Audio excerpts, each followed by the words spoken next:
अतिथिको आसन ग्रहण गरिदिनका लागि सम्पूर्ण केन्द्रीय पदाधिकारी तथा सदस्यज्यूहरूलाई एकमुष्ट रूपमा मैले सम्बोधन गर्न चाहन्छु।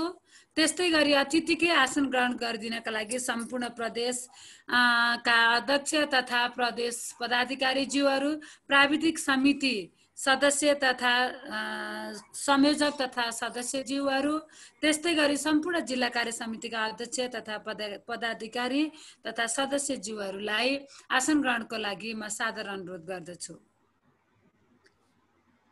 त्यस्तै गरी आसन ग्रहणका लागि सम्पूर्ण जिल्ला कार्य समितिका अतिथि, सम्पूर्ण सक्रिय सदस्यज्यूहरू र उपस्थित सम्पूर्ण आदरणीय सर म्यामहरू र प्रविधि मैत्री शिक्षक समाज नेपाल केन्द्रीय प्राविधिक समितिद्वारा आयोजित यस कार्यक्रममा यहाँहरू केही सिक्नको लागि भनेर उपस्थित हुनुहुने सम्पूर्ण गुरुबा गुरुआमाहरूलाई पनि यो जुम मञ्चमा आसन ग्रहणका लागि सादर अनुरोध गर्दछु। अब पनि ढिला नगरिकन आजको हाम्रो कार्यक्रम सहजीकरणको कार्यक्रम सुरु गर्ने कार्यक्रम रहेको छ। समीक्षात्मक टिप्पणीहरू भनाइहरू हामी पछाडि जोड्नेछौँ, हाम्रो सहजीकरणको कार्यक्रम पश्चात जोड्नेछौँ। केन्द्रीय सदस्य प्रशिक्षक सक्रिय सदस्यज्यूहरूले मलाई प्राइभेटली च्याट बक्समा आफ्नो नाम, इन्ट्रेस्टेड केही मन्तव्य राख्न इन्ट्रेस्टेड आदरणीय सर म्यामहरूले आफ्नो सक्रिय सदस्यता नम्बर र जिल्ला अनि आफ्नो नाम सहित मलाई च्याट बक्समा उल्लेख गरिदिनका लागि सादर अनुरोध गर्दै आजको कार्यक्रममा सहजीकरणको भूमिका निर्वाह गरी आजको यस सहजीकरणको कार्यक्रमलाई अगाडि बढाइदिनको लागि सहजकर्ता श्री होमराज खड्काज्यूलाई सादर अनुरोध गर्दछु। हस् म्याडम, थ्याङ्क यू। सम्पूर्ण सर्वप्रथम चाहिँ हाम्रा यस कार्यक्रममा उपस्थित हुनुभएका यस समाजका अध्यक्षज्यू र हाम्रो यस टेक्निकल कमिटीका संयोजक केन्द्रीय समिति घनश्याम सर र अन्य सम्पूर्ण यो आइसिटी एउटा अभियानमा लाग्नुभएका सम्पूर्ण मेरा सहकर्मी साथीहरू र सबैलाई म यो आफ्नो यो अमूल्य जो टाइम दिए एउटा उत्साह साथ आउनुभएको छ, यसै क्रममा म सबै एजुकेटरहरूलाई सहभागी शिक्षक साथीहरूलाई म हार्दिक नमन गर्न चाहन्छु। यसको साथसाथै सर्वप्रथम चाहिँ यो ग्रान्ड प्लेटफर्म भन्छु मैले यसलाई, ठुलै एउटा प्लेटफर्म हो यो। आजको संसारमा धेरैले प्लेटफर्म खोजेका छन् तर धेरैले पाउन पनि गाह्रो छ र प्लेटफर्म पाइएन भने आफ्नो चाहिँ नलेजको डेभलपमेन्ट र आफ्नो चाहिँ ज्ञानको विस्तार हुन सक्ने सम्भावना थोरै भए हुनाले यो प्लेटफर्म दिएर मलाई आफ्ना दुई कुरा आफ्नो अनुभवलाई जो साट्ने एउटा मौका दिएकोमा सम्पूर्ण टिम लगायत स्पेसली घनश्याम सरलाई हार्दिक आभार व्यक्त गर्न चाहन्छु। हरेक कार्यक्रमलाई हेर्ने बेला कतिपय कार्यक्रममा चाहिँ अलिकति अनलाइन एजुकेसन स्पिडमा बाहिर गए देखिन्छ है, र केही कुराहरू चाहिँ कसैलाई अब डेलिभरी प्रोसेसमा अप्ठ्यारो, कसैलाई चाहिँ अब हरेक आफ्नो किसिम नाम दिने जो एउटा त्यस्तो खालको सिम्टम देखिन थालेको छ देशमा।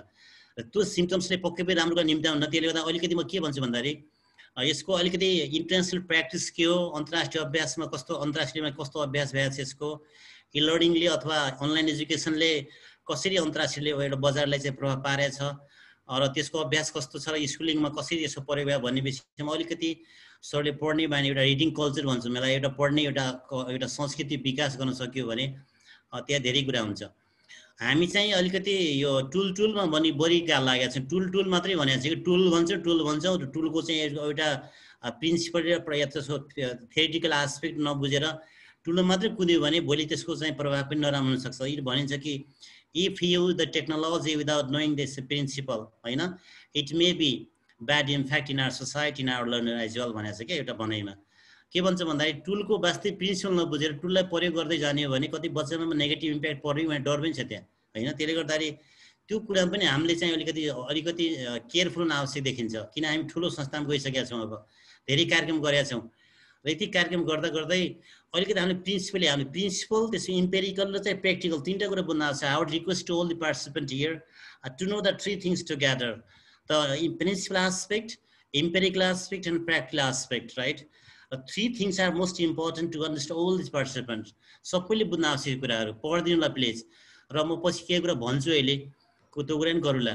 र हामीले प्रयोग गर्ने बेला हाम्रा धेरै खालका अभ्यासहरू पनि कतिपय गर्दा गर्दा इथिकल कन्सिडरेसन पनि लाग्नुपर्ने हुन्छ। हामीलाई निटिकेसी कुराहरू पनि छ, साइबर सिक्युरिटी कुरा पनि हामीले पालना गर्नुपर्छ। भोलि टेक्नोलोजी प्रयोग गर्दा गर्दा हाम्रा आफ्नै फेसबुक भोलि ह्याक भए थाहा छैन हामीलाई, थाहा हुन्न, कसैले हाम्रा डाटा चोरिरहेको हुन्छ, हामी थाहा पान्नौँ। हामी टुलबन्दी कुदिरहेको छौँ, आफ्नै सामान हराइरहेको छ घरबाट, हामीले अर्कैतिर काम गरिरहेको छौँ क्या। त्यसले गर्दा अलिकति यसको चाहिँ यो प्रिन्सिपल एस्पेक्ट र यो थ्योरिटिकल एस्पेक्ट र एउटा इम्पेरियल एस्पेक्ट अलिकति हामीले बुझ्न सक्यो भने it may be better for all these teachers, all these educators who have been striving a lot in field of education, integrated technology. एक कुरालाई तपाईहरुले चाहिँ जोड्न आवश्यक छ र यति भन्दै म आफ्नो विषयवस्तुतिर लाग्न चाहन्छु। र यो खास गरी ई लर्निङ को कन्सेप्ट कहाँबाट आयो भन्दाखेरि सीबीटी भन्ने सिस्टमबाट आयो। कम्प्युटर बेस्ड टिचिङ भन्ने 1999 मा लस एन्जलसमा एक किसिमको सेमिनार भयो हो।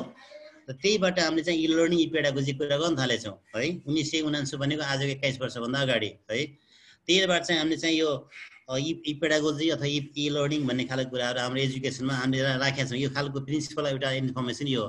किनभने हामीले बुझ्नुपर्छ कुराहरू। यो तपाईले ई लर्निङ कुरा गर्नुहुन्छ त यसो के हो त अलिकति ब्याकग्राउन्ड भन्नु भन्ने हामीले नै मलाई थाहा छैन भन्न पाउँदैनौँ हामीहरू, किन हामी टुल प्रयोग गरिरहेका छौँ। जस्तै तपाईले चाहिँ डिजिटल टुलको कहिलेबाट सुरुवात भयो दुनियाँमा, डिजिटल टुल के काम गर्छ, यसको चाहिँ सुरुवात कहाँबाट भयो, यसले कसरी गर्छ भन्ने विषयमा अलिकति त्यसको इन्फर्मेटिभ कुरा बुझेर मात्रै त्यसलाई लिटरेचर भन्छ नि, लिटरेचर रिभ्यू, त्यो लिटरेचर अलिकति बुझ्न सक्यो भने बल्ल हामीले चाहिँ त्यसलाई इम्प्लिमेन्ट साइडमा लगाउन सक्छौँ। इम्प्लिमेन्ट चाहिँ गर्न सकौँला, इम्प्लिमेन्ट गर्न सक्ला, तर हाम्रो त्यसको थ्योरिटिकल एस्पेक्ट र चाहिँ इम्पेरियल एस्पेक्ट हामी अलिक कम गयो भने हाम्रो चाहिँ कता नलेजको अलिकति ल्यागिङ हुन्छ कि भन्ने खालको डर चाहिँ लाग्यो। यति भन्दै म आफ्नो काम थाले है। म बिस्तारै अब यो पावर पोइन्टतिर लाग्छु। म आफ्नो काम सुरु गरेँ। Thank you sir. सो म सेयर फाइल गरिरहेको छु। The topic is about e-learning and e-pedagogy. र यसमा मैले केही चित्र देखाएको छु यहाँ हेर्नु होला। र e-learning भित्र के छ र e-pedagogy भित्र के पर्छ भन्ने खालको कुरा स्पष्टै पारेको छु, मैले देखाइदिएको छु। र e-learningले चाहिँ ई-बुकका कुरा गर्छ, ई-जर्नलका कुरा गर्छ, डिजिटल लाइब्रेरी कुरा गर्छ, कन्फरेन्स टुलका कुरा गर्छ, एलएमएस कुरा गर्छ र वेब बेस्ड लर्निङ कुरा गर्छ। र भने ई-पेडागोजीले चाहिँ के गर्छ भन्दा टेक्नोलोजी कन्टेन्ट पेडागोजी कुरा गर्छ है। यी तीनटा कुरा गरेर चाहिँ ई-पेडागोजी चाहिँ हाम्रो चाहिँ प्रिसेन्समा काम गरिरहेछ। र ई-लर्निङले के गरिरहेछ भन्दा अहिले जस्तै ई-लर्निङ भित्र हामीले चाहिँ अब डिजिटल मिडिया कुरा गरिरहेछौँ, ई-बुकका कुरा गर्छौँ, इन्टरनेटका कुरा गर्छौँ, रिसर्चका कुरा गरिरहेछौँ, सफ्टवेयरका कुरा गर्छौँ। Software kind of programming that makes our learning and then teaching activity very easy and comfortable to a student and then educator as well भन्ने खालको कन्सेप्ट आउँछ। यो कुरा बुझ्दिनु होला। र यसमा चाहिँ अब मैले यसरी देखाएँ, यो कुरा चाहिँ अब म अगाडि बढेँ है। र यसमा आउटलाइन र प्रेजेन्टेसनमा राखेको छु मैले। Someone is raising hands. I will address your questions at last the presentation है। Outline a presentation.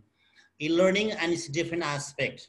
E-learning के हो र यसको different aspect के हुन् र e-pedagogy and real practice in teaching learning using technology. E-pedagogy के हो र यसको चाहिँ यो हाम्रो टिचिङ लर्निङमा कसरी प्रयोग भइरहेछ टेक्नोलोजिकली, यो कुरा हेर्न आवश्यक छ। अर्को चाहिँ एलएमएस भन्छ, learning management system and it's use in online teaching learning हैन। एलएमएस के हो त? कहिले हामीले चाहिँ अब टुललाई पनि एलएमएस बनाएका छौँ, त्यसपछि हामी त क्लास जोजोलाई पनि अस्ति एलएमएसमा कहिले पढाइराख्ने देखाएको थिएँ मैले। एलएमएस भने के हो, टुल भने के हो, त्यसको पनि डिफ्रेन्सिएसन छैन। त्यसै ताले जाँदा हामीले त मेसेज त दिन्नौँ हैन। त्यसले गर्दा यो कुराहरूले बुझ्न आवश्यक देख्छु। र यो please and let's see this technological tools and the technology. र यी कुराहरू हामीलाई चाहिन्छ है। हामीलाई चाहिँ यो लर्निङमा यी पेडागोजीमा यी कुराहरू भएन भने हामीलाई चाहिँ हाम्रो प्रोग्राम चल्दैन। त्यो भएर यता कम्प्युटर डिभाइस उता इन्टरनेट टेक्नोलोजी घुमिरहेछ हैन। यी कुराहरू हामीले चाहिँ म्यानेज गर्न सक्नुपर्छ, नत्र भने हाम्रो प्रोग्राम चल्दैन। यो कुरा हामीले जान्नुपर्छ। इन्टरनेट क्यापासिटी कसरी आउँछ, इन्टरनेट कसरी चलिरहेछ भन्ने पनि बुझ्नुपर्छ। अनि अर्को चाहिँ हाम्रो चाहिँ यस्तो खालको आयो, लेट्स मुभ अनदर लोकेसन भनिरहेको छु मैले। यो हाम्रो किताबहरू छ, यस्ता किताबलाई हामीले ई-बुक भनेको छ, मैले पहिले देखाइसकेको छु। ई-बुक पनि मोस्ट इम्पोर्टेन्ट छ ई-पेडागोजीमा अथवा ई-लर्निङमा। ई-बुक भनेको चाहिँ not published and electronic book हो, जुन हाम्रो अनि डिभाइसमा चाहिँ रिडेबल हुन्छ र पढ्न सक्छौँ हामीहरूले। र अर्को चाहिँ उता मोबाइल हो, त्यो मोबाइल पनि डिभाइस, स्ट्रङ डिभाइस आइरहेको छ आजभोलि। हरेक खालको डेटा स्ट्राइक गर्छ, त्यसले रिट्रिभ गर्छ र होल्ड गर्छ। र र विभिन्न अहिले चाहिँ क्यापासिटीमा विभिन्न तहको एउटा लेभलमा अथवा मोबाइलहरू प्रड्युस भइरहेका छन् संसारमा, यसलाई पनि हामीले प्रयोग गर्न सिक्नुपर्छ। र त्यसपछि म अब अलिकति जान्छु e learning concept and meaning भनेर छु मैले। इ लर्निङको कन्सेप्ट एन्ड मिनिङ के हो त? अब अलिकति हेरौँ यसमा। E learning is the abbreviation term electronic learning. के हो त इलेक्ट्रोनिक लर्निङ भने भन्दाखेरि हामी कम्प्युटर अथवा ल्यापटप अथवा कुनै डिजिटल डिभाइसको माध्यमबाट आफ्नो क्रियाकलाप अघि बढाउँछ भने that is a kind of electronic learning हो भन्ने बुझ्नु पर्यो। कम्प्युटरको माध्यमबाट अथवा के डिजिटल डिभाइस अथवा चाहिँ ल्यापटप स्मार्ट मोबाइल अथवा अन्य खालका डिभाइसहरूबाट, जस्तै किन्डलर भन्ने हाम्रो रिडिङ डिभाइस छ, त्योहरूबाट हामीले आफ्नो चाहिँ नलेजलाई आफ्नो पर्फर्मेन्सलाई अलि फोस्टर गर्छौँ, हाइटेन गर्छौँ भने त्यसलाई हामीले इ लर्निङ भनेर भनेका छौँ। E learning is a technology which support and teaching and learning using a computer wise technology.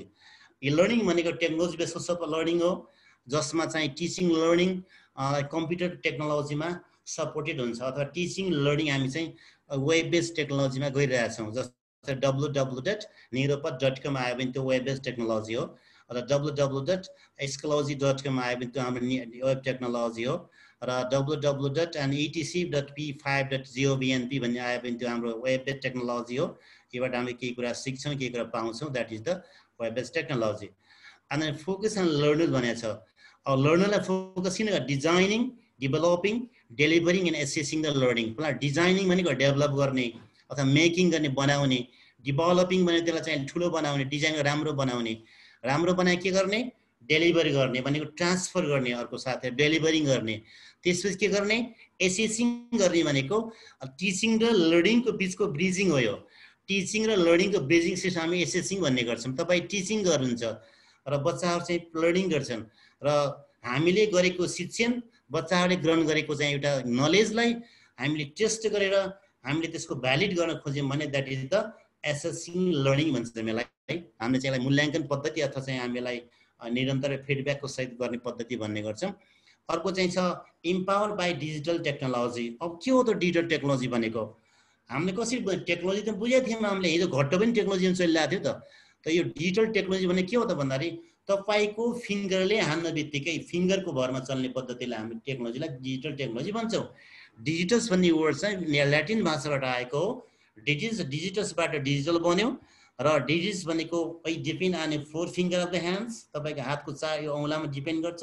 जस्तै मोबाइललाई हामीले आज ठ्याक ठ्याक ठ्याक गर्नलाई यो 4 फिङ्गरले क्लिक गरिरहेछौँ, र हरेक डेटाहरूलाई हामीले एक्सचेन्ज गरिरहेछौँ, that is the digital technology हो। र हाम्रो ल्यापटप पनि डिजिटलमा गइरहेछ। हामी चाहिँ अब कम हातले हल्लाएर चलाउने खालको चाहिँ हामी स्क्रिन पनि पाइरहेछौँ बजारमा, त्यो आइरहेछ। त्यसपछि अर्को छ टेक्नोलोजिकल टुल्स इन्हान्स लर्निङ भनेको छ। टेक्नोलोजिकल टुल्स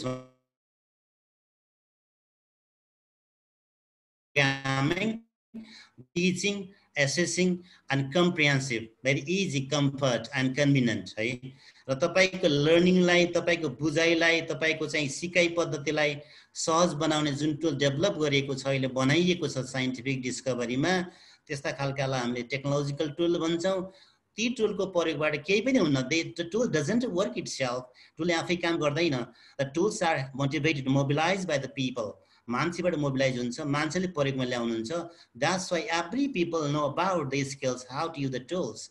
त्यो सबै कुरा मान्छेले जान्नुपर्ने हुन्छ। हामीले जे जानेछौँ त्यही नै प्रयोग गर्नुपर्ने भन्ने छैन। कतिपय कुराहरू हामीले टुल चलाउने बेला जानेको कुरा पनि प्रयोग गर्न मिल्दैन। That is the ethical consideration, that is netiquette भन्छ त्यसलाई। नेटिकेसी भन्छ। हाम्रो टेक्नोलोजीमा आएको एक किसिमको टर्म एन्ड कन्डिसन हो, र त्यो टुललाई हामीले प्रयोग गर्न खोज्यो भने अर्कालाई ह्याम्पर हुने काम गर्छ। यदि हामीले आफ्नो स्वार्थले टुल प्रयोग गर्न थालेर अर्कालाई त्यसको चाहिँ बेनिफिट हुन्न भने it is not appropriate to use such type tools in teaching learning process. यो कुरो बुझ्नु पर्यो हामीले। अर्को अनलाइन लर्निङ भनेको छ। अनलाइन लर्निङ भने के हो त? अनलाइन भन्ने खालको कहाँबाट आयो? यसको थुलै हिस्ट्री छ। अस्ति एउटा सरले कसले लेखिराख्नु भएको थियो? Social media for distance learning भनेर लेख्नु भएको थियो। सोसल मिडिया डिस्टेन्स लर्निङ कहिले पनि हुन सक्दैन, यो प्रिन्सिपलै भन्दैन। यो ओडिएल अनलाइनको छुट्टै खालको परिभाषा छ। ओडिएल भनेको हाम्रो चाहिँ करेस्पोन्ड लर्निङ हो, रेडियो लर्निङ हो, र टेलिभिजन लर्निङ हामी ओडिएल भन्ने गर्छौँ। र हामी त्यसो अनलाइन एजुकेसन आएछौँ। अनलाइन एजुकेसन हामीले क्याटेगोराइज गरेका छौँ, हामी वर्गीकरण गरेका छौँ। यो कुरा म पछि भन्छु। अनलाइन लर्निङ भनेको हामी फेस टु फेस नभेटिएर हामी चाहिँ भर्चुअली चाहिँ कनेक्सनमा आएर फिजिकली हाम्रो चाहिँ ग्याप कायम गरेर फिजिकली हामी डिस्कनेक्ट भएर अथवा भर्चुअली कनेक्ट भएर टुलको माध्यमबाट इन्टरनेट टेक्नोलोजीको माध्यमबाट हामी आपसमा जोडेर आफ्नो विचारहरू सार्ने काम गर्छौँ, आफ्ना कुराहरू चाहिँ इन्टरचेन्ज गर्ने काम गर्छौँ भने that is the online learning भन्छ यसलाई, जुन कुरा हामी गरिरहेको छौँ अहिले। अनि अर्को चाहिँ learning is most often takes place in rum from online courses, online degrees, online programme. तपाईँलाई भन्नै परेन, अनलाइन कोर्सेस थुप्रै गर्नुभएको छ, हाम्रो सरले गर्नुभएको छ, मै पनि गरेको छु। अनलाइन कोर्सेस थुप्रै खालका बनाएका छन्। कोर्सेराबाट अनलाइन कोर्स गर्नुहोस्, त्यसपछि इडिएक्स वार्डबाट अनलाइन कोर्स गर्नुहोस्, अनलाइन डिग्री पनि आइसकेको छ। अहिले त नेपाल सरकारले हाम्रो नेपाल ओपन युनिभर्सिटी काठमाडौँबाट मैले तीबाट अनलाइन एजुकेसनमा काम गरेँ, तीबाट फर्स्ट ब्याचबाट निक्ल्या हो। अनलाइन प्रोग्राम पनि थुप्रै खालका कार्यक्रम तपाईँले मास्टर डिग्री अथवा आइसिटीमा अब कम्प्युटर एप्लिकेसनमा अनलाइन गर्नुहुन्छ भने पेन्सिल्भेनिया अनि अमेरिकाले चाहिँ अनलाइन प्रोग्रामै लन्च गरेको छ। थुप्रै खाल अनलाइन प्रोग्रामहरू इन्डियामै चलिरहेको छन्। त्यसले गर्दाखेरि यो त्यो सबै इ लर्निङ प्रोसेस जाने पद्धति हुन्। अर्को चाहिँ traditional class limited and confined and knowledge construction process also limited भनेको छ। परम्परागत पद्धति लिमिटेड थियो अथवा सङ्कीर्ण थियो, एक कोठाभित्र थियो, कन्फाइन थियो, एउटा निश्चित घेरामा बाँधिएको थियो। कन्स्ट्रक्सन प्रोसेस अल्सो लिमिटेड, बच्चाहरूको ज्ञान बनाउने पद्धति अलिकति साँघुरो थियो। त्यो भए त्यसलाई हामीले चाहिँ के गरेर बिस्तारै हामीले के गरेका छौँ, टोटल हटाएको छैनौँ, बिस्तारै त्यसलाई के गरेर इम्बेड गरिरहेको छ अथवा मर्ज ब्लेन्ड गरिरहेको छ, ब्रिजिङ गरिरहेको छ हाम्रो सिस्टममा।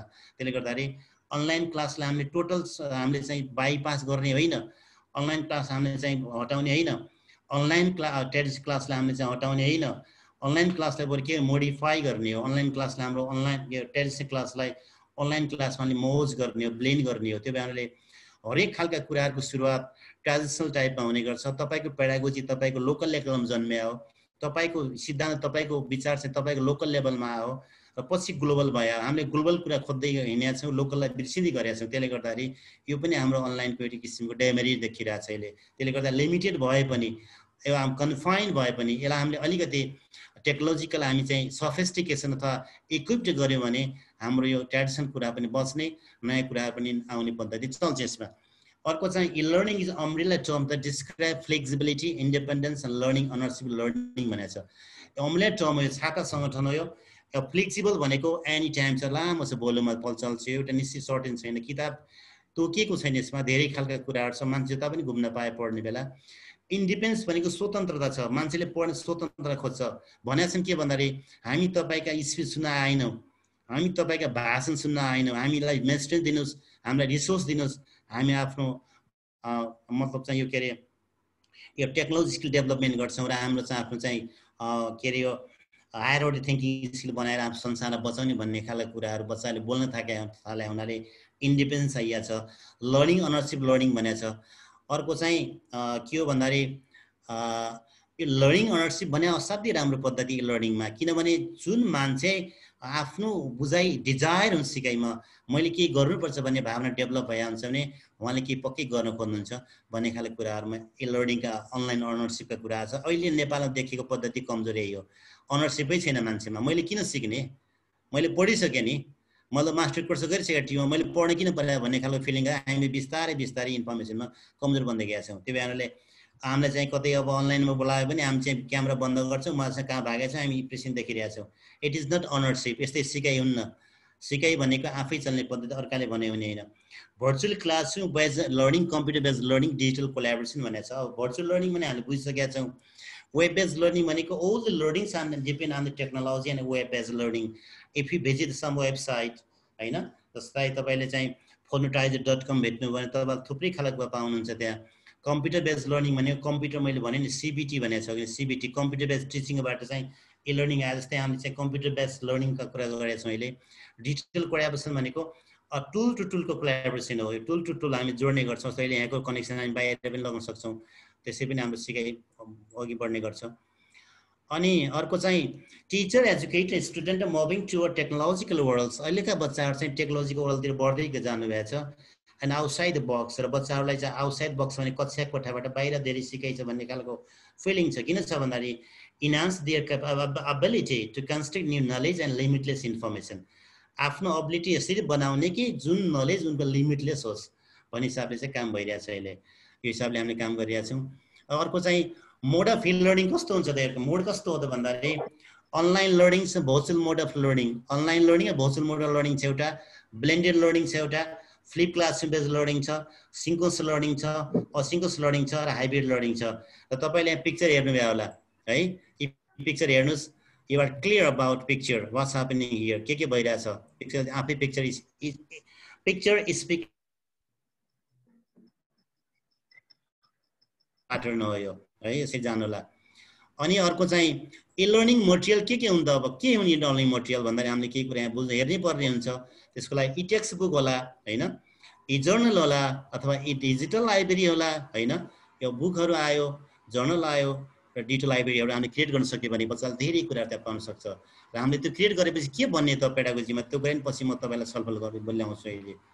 अर्को चाहिँ benefit of e learning in pedagogy, e pedagogy के छ त यसको कुराहरू भन्दाखेरि इजी एक्सेस छ। हेर्नुहोस् है, एक्सेस इजी छ भनेको where we have the full internet capacity, internet facilities, there is the easy access and to join a platform भन्ने सन्दर्भमा इजी एक्सेस भनेको।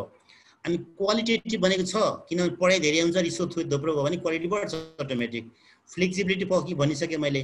इफेक्टिभ मिडियामा हामीले काम गरिरहेछौँ अहिले। एउटा खालको घटना यदि हुने बित्तिकै अहिले तुरुन्तै देशैभरि एकैछिनमा 2 मिनट फैलिन्छ, यस्तो खालको मिडिया बलिरहेको छ। Different learning style, that's okay, learning style फरक छ। इन्डिभिजुअल लर्निङ इन्स्ट्रक्सन छ, अब प्रत्येक बच्चालाई कस्तो खालको इन्स्ट्रक्सन चाहिन्छ त भन्ने खालको कुरा हामीले यसमा अलिकति ख्याल गर्नुपर्ने हुन्छ। इन्ट्रेस्टिङ मोटिभेटिङ हैन, अलिकति रोचक पनि छ र अलिकति मोटिभेटेड पनि छ। आइसोलेसन छ र इ लर्निङ जम्मा आइसोलेसन हो। इ लर्निङ भनेको जस्तै यो गसले सिकिराख्नु भएको छ, टोटल आइसोलेसन गरेर काम गरिराख्नु, एक्लै पढ्नुहुन्छ उहाँले हैन, उहाँको साथमा कोही पनि छैन, जस्तै हामी आइसोलेसन बसिरहेको छौँ अहिले। इन्डिपेन्डेन्स छ, मैले पहिल्यै भने इन्डिपेन्डेन्सको कुराहरू। र अटोनोमस छ, स्वतन्त्रता छ, आफै सिक्ने पद्धति बनेछ। र learn anywhere any time, enthusiastic छ, डिजायर छ, लर्निङ अनरसिप छ।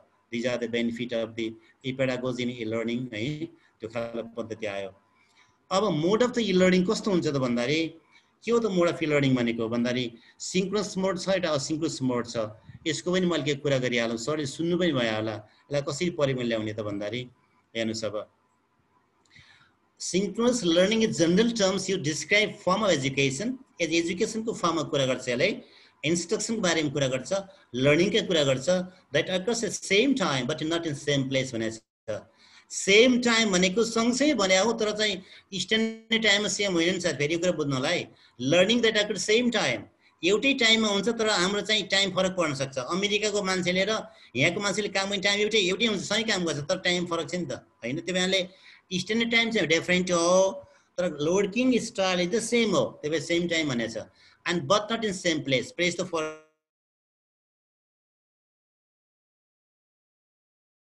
हामी टाइममा कहिले पनि काम हुँदैन, किन हाम्रो संसारको टाइम फरक छ, टाइम त एउटै हुन्न। अहिले हामी यहाँ सिकिरहेको छौँ, कुनै मान्छे अमेरिका मान्छे जोडिया होला, उसको टाइम चाहिँ एउटा बज्छ, अरू टाइम हामी 4 बजिरहेको छ यहाँ भने सेम टाइम त भएन। त कुरो के हो भन्दाखेरि हाम्रो लर्निङ टाइम चाहिँ सेम भयो, फेरि लर्निङ स्टाइल चाहिँ सेम भयो। अनि the terms most commonly applied in various form televisuals, digital and online